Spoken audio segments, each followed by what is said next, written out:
हाय मित्रांनो, आज मी तुम्हाला जी गोष्ट सांगणार आहे ना, त्या आपल्या गोष्टीचं नाव आहे सांबार आणि त्याची शिंग.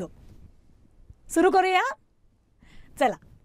एकदा ना एका सरोवराकाठी, सरोवर म्हणजे काय, तळ, तळ्याच्या काठी एक सांबार राहत होतं. एकदा काय होतं, खूप त्याला तहान लागलेली असते, म्हणून पाणी पिता पिता ते आपलं प्रतिबिंब त्या नदीमध्ये बघत असतं. आणि प्रतिबिंब दिसल्यावर काय होतं, त्याला स्वतःचं खूप असं कौतुक वाटतं. प्रतिबिंब कसं बघायचं, आपण आरशात बघतो की नाही, तसंच ते सांबार प्रतिबिंब त्या पाण्यात बघतं आणि तो आपल्या शिंगांकडे बघतो आणि म्हणतो, अरे वा, आ हा हा हा, काय सुंदर शिंग आहेत माझी, कशी वळणदार आहेत, काय डौलदार आहेत, वा. नाहीतर हे माझे देवाने दिलेले ओबड धुओबड आणि काटकुळे पाय. शी, मला माझे पाय अजिबात आवडत नाहीत. त्या पायाला काही रंग नाही, रूप नाही आणि त्याचा काही उपयोग नाही. घाणेरड्या पायांची मला लाज वाटते. पण माझी शिंग, वा, डौलदार आहेत अगदी.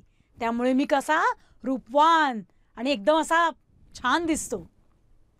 अशा प्रकारे आपल्या पायांची निंदा आणि स्वतःच्या शिंगांची स्तुती करत असताना त्याला लांब दूरवर सिंहाची गर्जना ऐकू येते. तो सिंह काही वेळातच तिथे येऊन पोचतो. पाणी प्यायला आलेल्या सिंहाने सांबाराकडे असं पाहतो. सिंह त्याच्यावर आता झेप घेणार. एवढ्यात सांबार तिथनं जोरात धूम ठोकतो आणि पळून लांब लांब जायचा प्रयत्न करतो. सांबाराने समोरचं जे मोठं मैदान असतं ते पूर्ण पार केलेलं असतं. सिंह काही त्याला तिकडे पकडू शकत नाही. आता आपण सिंहाच्या तावडीतून सुटलो याची सांबाराला खात्री वाटते. ते मनाशी म्हणतं, ही समोरची जाळी मी एकदा पार केली ना की मग हा सिंह काय मला गाठू शकत नाही. मी आता ती पार करतो. त्याने त्या जाळीत जोराची आपली मुसंडी मारली. पण काय होतं मित्रांनो, जाळीमध्ये मुसंडी मारल्यानंतर त्या सांबाराची मोठी मोठी शिंग त्या जाळीत अडकतात आणि काही केल्या ती शिंग त्यातनं निघतच नाहीत. त्या शिंगांमुळे ते सांबार पुढेच जाऊ शकत नाही. पुढे काय, काहीच होऊ शकत नाही. ते त्या जाळ्यात अडकतं पूर्णपणे. आणि थोड्याच वेळात सिंह बरोबर येतो आणि त्याच्या पाठीवर झेप घालतो आणि त्याला एका क्षणात ठार मारतो. म्हणजे बघा मित्रांनो, ज्या पायांची त्यांनी निंदा केलेली असते त्याच पायांनी खरं तर सांबाराला वाचवलेलं असतं. दूरपर्यंत पळतो की नाही तो.